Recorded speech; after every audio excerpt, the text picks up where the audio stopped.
ఇప్పటి వరకు power star Pawan Kalyan వెండి తెరపై మాత్రమే తుపాకీలతో తూటాల వర్షం కురిపించడం చూస్తుంటారు. కానీ ఇప్పుడు రియల్ లైఫ్లో నిజంగానే ఓజీ రేంజ్లో తుపాకీ గురిపెట్టి తూటాలు పేల్చారు మన AP deputy CM Pawan Kalyan. దీనికి సంబంధించిన వీడియో ఇప్పుడు సోషల్ మీడియాలో వైరల్ కావడంతో ఆయన్ని ఫ్యాన్స్ అంతా రియల్ ఓజీ అంటూ తెగ ట్రెండ్ చేస్తున్నారు. అయితే తాడేపల్లిలోని నులకపేటలో ఉన్న ఏపీ పోలీస్ ఫైరింగ్ రేంజ్ ఏరియాలో ఆదివారం నాడు డిప్యూటీ సీఎం హోదాలో పవన్ కళ్యాణ్ పర్యటించారు.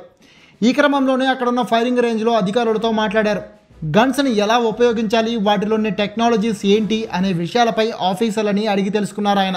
దీనిపై పవన్ ఓ స్పెషల్ ట్వీట్ కూడా షేర్ చేశారు. అందులో నేషనల్ రైఫిల్ అసోసియేషన్ మెంబర్ అయిన నేను నా గ్లోక్ 0.45 పిస్టల్తో కొన్ని రౌండ్లు ఫైర్ చేసి షూటింగ్ ప్రాక్టీస్ చేశాను.